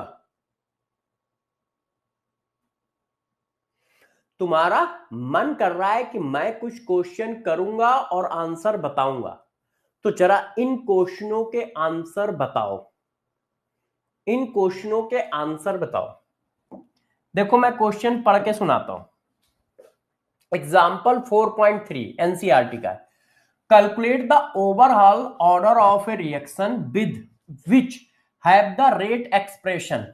ये रेट एक्सप्रेशन है, इसका ऑर्डर ऑफ रिएक्शन पूछ रहा है। ये रेट एक्सप्रेशन है, इसका ऑर्डर ऑफ रिएक्शन पूछ रहा है ना? बताओ ऑर्डर ऑफ रिएक्शन क्या होगा? पहले वाले का ऑर्डर ऑफ रिएक्शन बताओ, ए का। तो ऑर्डर ऑफ रिएक्शन क्या होता है? रेट एक्सप्रेशन में कंसंट्रेशन की पावर का सम। रेट एक्सप्रेशन में कंसंट्रेशन की पावर का सम। पहला आंसर आया 2, है कि नहीं? यस। दूसरे वाले का बताओ। रेट एक्सप्रेशन में कंसंट्रेशन की पावर का सम, यहां पे -1 लिखा है।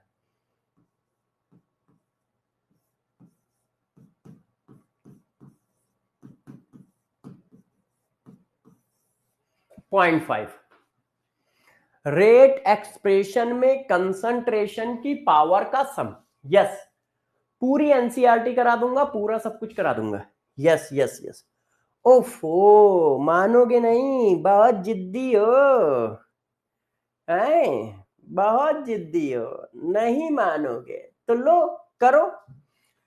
इस इंटेक्स क्वेश्चन को करिए, आंसर बताइए। इसको थोड़ा ऊपर खिसका दो, नहीं तो ऑर्डर ही खिसक जाएगा। बताओ, ये क्वेश्चन करो। For a reaction A plus B gives product, the rate law is given by R equal to K, A की पावर 1/2, बी की power 2। What is the order of the reaction? करिए करिए, what is the order of reaction? तो order of reaction क्या होगा? इनकी power का सम, 1/2 + 2, तो ये हुआ 1/4/2, ये हुआ 5/2। Yes yes yes. अगला क्वेश्चन करिए। The conversion of molecule X to Y follow second order kinetics. वो कह रहे हैं सेकेंड ऑर्डर है, ऑर्डर इन्होंने दे रखा है सेकेंड ऑर्डर।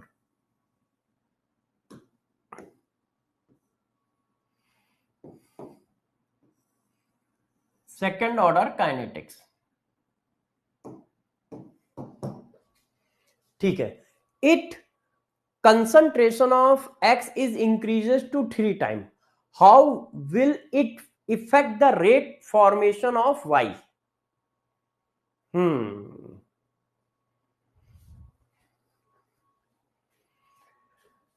ये क्वेश्चन सही है। ये क्वेश्चन अभी मुझे पढ़ाना पड़ेगा थोड़ा सा यार, वैसे पढ़ा दिया है ना?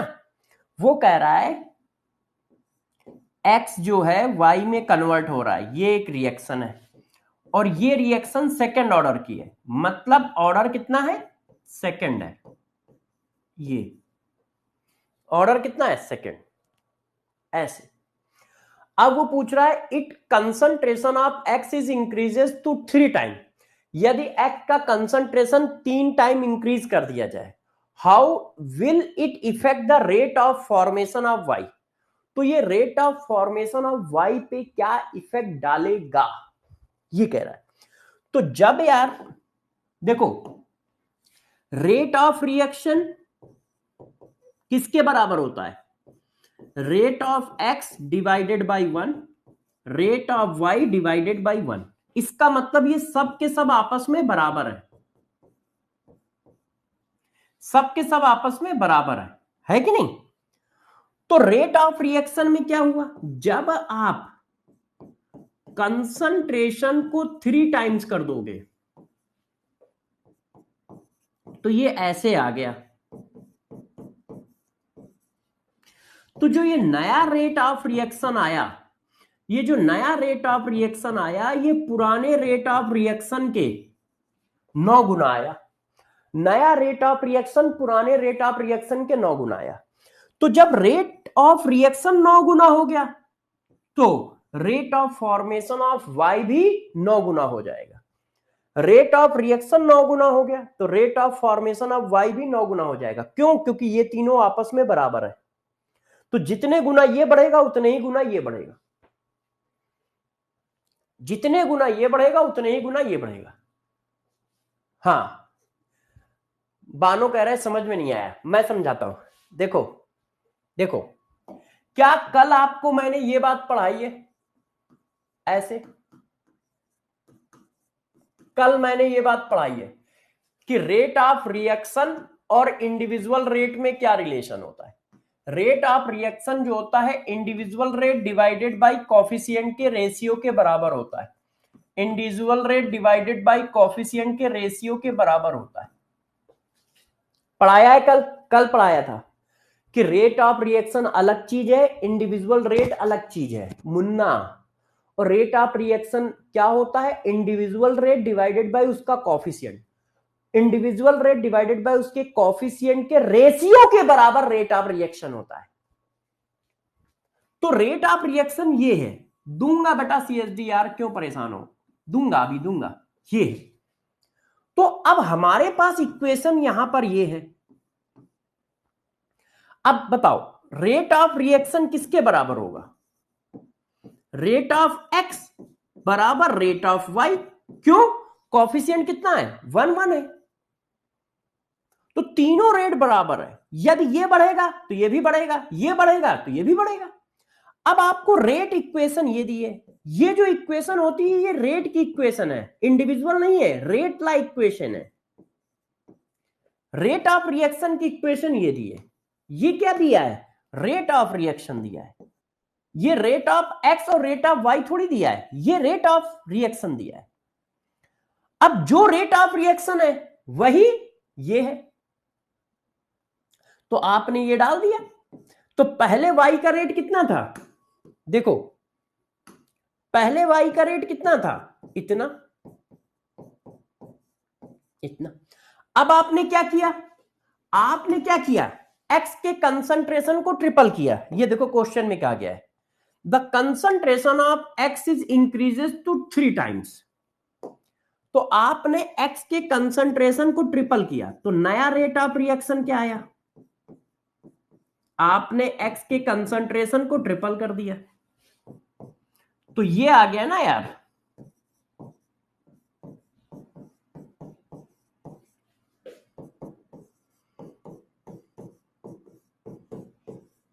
ये देखो, और ये क्या है, पुराने रेट की वैल्यू है तो हम इसको पुराना रेट डाल सकते हैं। ये देखो,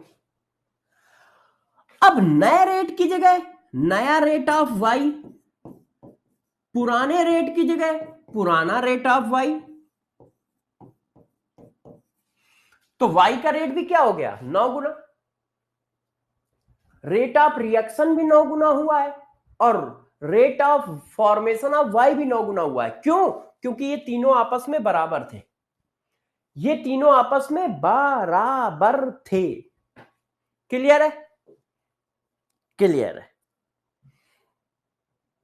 अब जरा देखो यार, एक बच्चा इतनी देर से कह रहा है कि CSD दो CSD दो CSD दो, और मैं उसकी बातों को बार बार नजरअंदाज कर रहा हूं। ऐसा क्यों कर रहा था बताता हूं, क्योंकि अब सीएचडी एक साथ दोनों का दूंगा, मॉलिक्यूलरिटी और ऑर्डर ऑफ रिएक्शन का सीएचडी एक साथ दूंगा। इससे क्या होगा, उनके बीच के डिफरेंस भी आपको पता रहेंगे, उनके बीच के डिफरेंस भी आपको पता रहेंगे। इस वजह से मैं अभी तक थोड़ा सा अवॉइड कर रहा था। ठीक है ना बच्चों, इसलिए अवॉइड कर रहा था। अब देखो बच्चों, सी एक तरफ मॉलिक्यूलरिटी है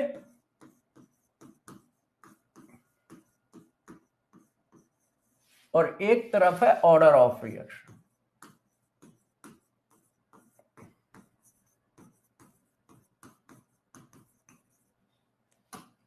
इधर ऑर्डर ऑफ रिएक्शन की बात की जा रही है, इधर मॉलिक्यूलरिटी की बात की जा रही है, और यही सीएचडी भी है, दोनों में डिफरेंसेस। तो मॉलिक्यूलरिटी क्या होती है, मॉलिक्यूलरिटी क्या होती है, sum of stoichiometric coefficient of reactant species in elementary reaction.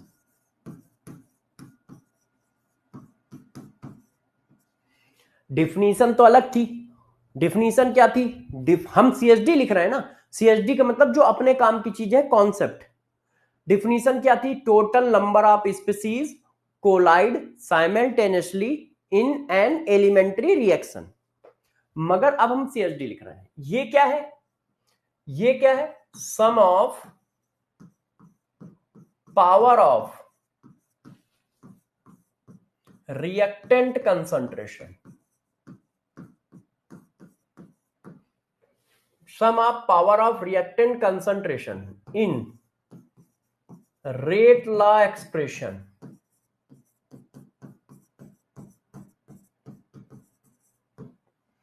For example, जैसे ये इक्वेशन हमारी ये है, गलत लिख गया है, सही कर दूं, इक्वेशन हमारी ये है और रेट लॉ एक्सप्रेशन ये है।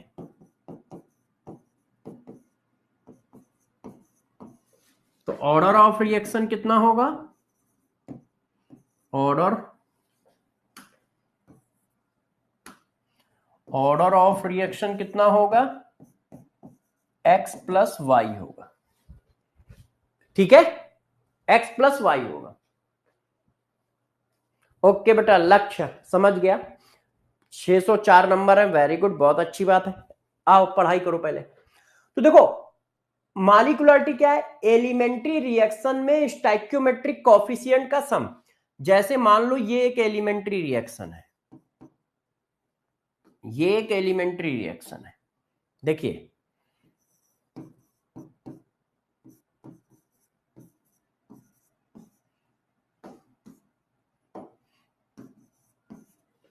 तो मॉलिक्यूलरिटी यहां पे कितनी होगी, 2 + 1 3, मॉलिक्यूलरिटी कितनी होगी 3। अब दूसरा पॉइंट समझो, किसी की मॉलिक्यूलरिटी क्या क्या हो सकती है, मॉलिक्यूलरिटी 1 हो सकती है, 2 हो सकती है, 3 हो सकती है, और मैक्सिमम मॉलिक्यूलरिटी जो है, मैक्सिमम मॉलिक्यूलरिटी जो है वो बच्चों 3 हो सकती है। बस मॉलिक्यूलरिटी ना तो 0 होगी, ना फ्रैक्शनल होगी,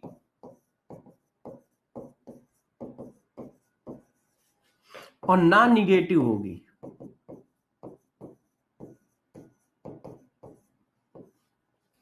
अब ऑर्डर में आ जाओ, ऑर्डर ऑफ रिएक्शन क्या हो सकता है, तो ऑर्डर ऑफ रिएक्शन की वैल्यू जरा देखो, ऑर्डर ऑफ रिएक्शन 0 हो सकता है, फ्रैक्शनल हो सकता है, 0 हो सकता है, फ्रैक्शनल हो सकता है, निगेटिव हो सकता है, कुछ भी हो सकता है। मगर मैक्सिमम ऑर्डर ऑफ रिएक्शन भी 3 होगा। मैक्सिमम ऑर्डर ऑफ रिएक्शन भी 3 होगा। ऑर्डर ऑफ रिएक्शन कुछ भी हो सकता है, 0 हो सकता है, फ्रैक्शनल हो सकता है। Overall order of reaction positive आएगा, सम करने पे हमेशा पॉजिटिव आएगा, मगर individual order of reaction negative भी हो सकता है। तो ये 0 भी हो सकता है, फ्रैक्शनल भी हो सकता है, निगेटिव भी हो सकता है, कोई भी वैल्यू हो सकती है, मगर मैक्सिमम वैल्यू 3 होगी। मगर मैक्सिमम वैल्यू क्या है? 3। दोनों में डिफरेंसेस समझ रहे हो? मैक्सिमम वैल्यू सेम है, मगर ये सिर्फ होल नंबर होगा, 1 2 3। 0 नहीं होगा, फ्रैक्शनल नहीं होगा, निगेटिव नहीं होगा। ये 0 भी होगा, फ्रैक्शनल भी होगा, निगेटिव भी होगा, सब कुछ होगा। ठीक है। अब अगला पॉइंट, ये जो है ये हमारा थ्योरेटिकल वैल्यू है। ये क्या है? थ्योरेटिकल क्वांटिटी है। कौन? मॉलिक्यूलरिटी। मगर ऑर्डर ऑफ रिएक्शन क्या है? एक्सपेरिमेंटल क्वांटिटी है। अभी पीछे पढ़ा के आया हूं। मतलब जब तक आप रिएक्शन देके ऑर्डर ऑफ रिएक्शन नहीं निकाल सकते हो। सिर्फ रिएक्शन दे दो, ऑर्डर ऑफ रिएक्शन निकला है? नहीं निकाला जा सकता। अच्छा सर, एनवाईटीएस के सोल्यूशन वीडियो में कुछ क्वेश्चनों में प्रॉब्लम है। ठीक है, वो सारे क्वेश्चन आप मुझे टेलीग्राम पे भेज दो, बता दूंगा। ठीक है, सभी बच्चे वो सारे क्वेश्चन मुझे टेलीग्राम पे भेज दें। टेलीग्राम हमारा है, ठीक है, टेलीग्राम पे भेज दो। टेलीग्राम क्या है? Sarvesh Dixit CSD official. जो स्टॉक वाली फोटो है, ऑरेंज कलर की टी शर्ट पहन रखी, उसको ज्वाइन कर लो। उस पे जब भेजोगे तो वो चैट बॉक्स में अपने आप चला जाता है ऑटोमेटिक। नहीं तो इसी का चैट बॉक्स भी है, सर्वेश दीक्षित, ठीक है, CSD ऑफिशियल चैट बॉक्स, उसमें डाल देना, वहां से सब बता दूंगा। चलो आओ अब बातें करो। अब देखो ये क्या है? थ्योरेटिकल वैल्यू है, वो क्या है? एक्सपेरिमेंटल वैल्यू है। अब इसके आगे देखो, मॉलिक्यूलरिटी जो होती है, गौर सुनिएगा, मॉलिक्यूलरिटी सिर्फ एलिमेंट्री रिएक्शन के लिए डिफाइंड है। मॉलिक्यूलरिटी सिर्फ एलिमेंट्री रिएक्शन के लिए डिफाइंड है, ओनली डिफाइंड। मॉलिक्यूलरिटी सिर्फ एलिमेंट्री रिएक्शन के लिए डिफाइंड है। Order of reaction both elementary और एंड कॉम्प्लेक्स, दोनों टाइप की रिएक्शन के लिए डिफाइन है।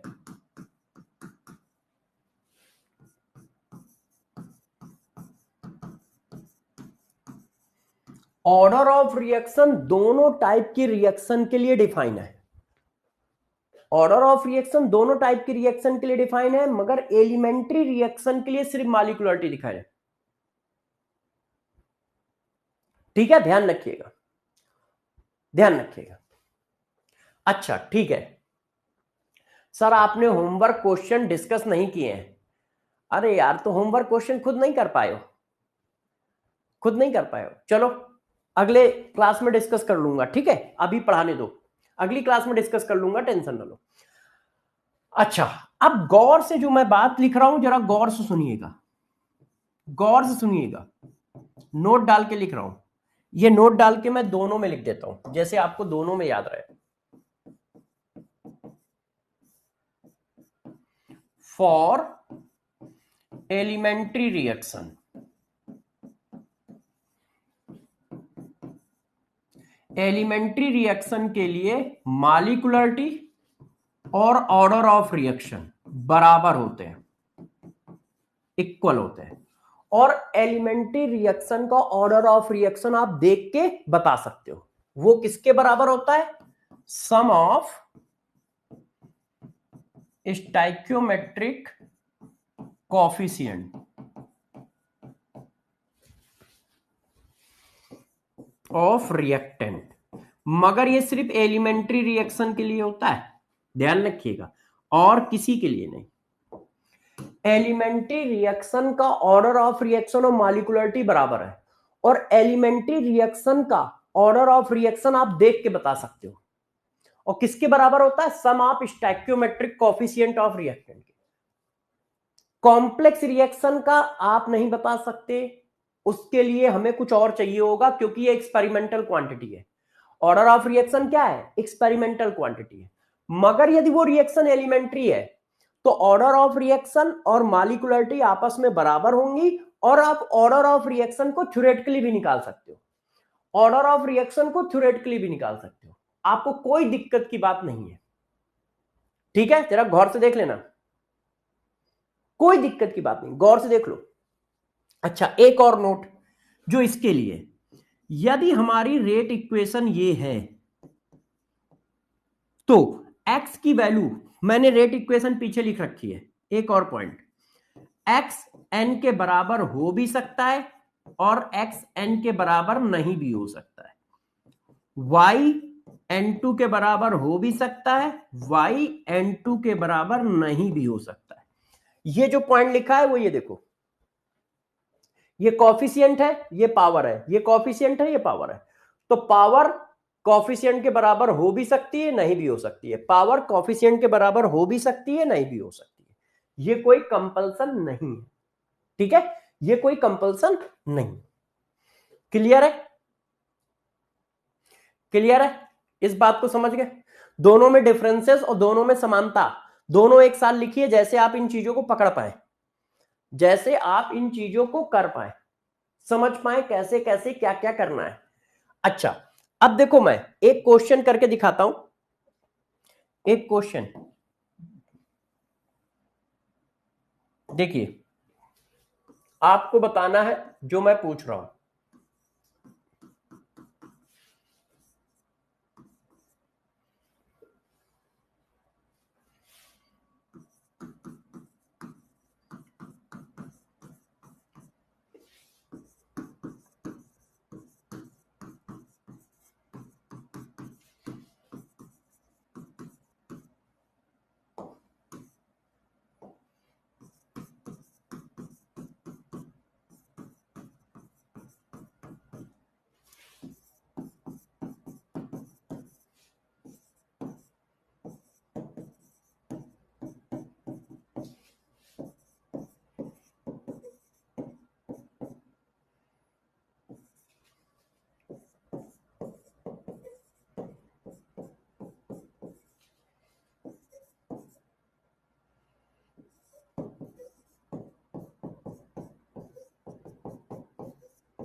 एक क्वेश्चन ये है, आंसर दो, आंसर दो इसका, सब लोग, सभी बच्चे ऑर्डर दे।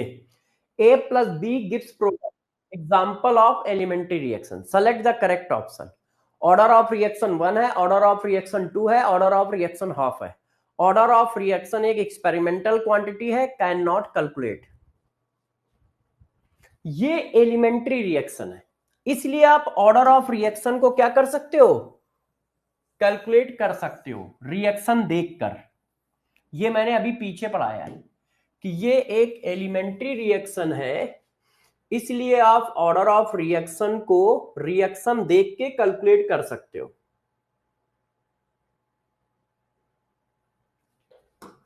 तो इसका आंसर क्या है? 2। क्यों? ये एक एलिमेंट्री रिएक्शन है, इसलिए इसका ऑर्डर ऑफ रिएक्शन रिएक्शन देख के कैलकुलेट कर सकते हो। अब मैंने सिर्फ एक शब्द चेंज किया है, चेक कर लो, पूरे कॉन्सेप्ट, पूरे क्वेश्चन में मैंने सिर्फ एक शब्द चेंज किया है। अब आंसर बताओ। A plus B gives P, example of complex reaction, select the correct option। order of reaction 1, order of reaction 2, order of reaction half। order of reaction is a experimental quantity so cannot calculate। अब क्या है? 4, क्योंकि complex reaction है तो अब देख के नहीं बता पाओगे, अब आपको कोई डाटा चाहिए या कोई इनपुट चाहिए तभी बता पाओगे, क्योंकि ये एक्सपेरिमेंटल क्वांटिटी है, क्योंकि ये एक्सपेरिमेंटल क्वांटिटी है। सिर्फ एलिमेंट्री रिएक्शन का ऑर्डर ऑफ रिएक्शन देख के बताया जा सकता है, एलिमेंट्री रिएक्शन का ऑर्डर ऑफ रिएक्शन देख के बताया जा सकता है।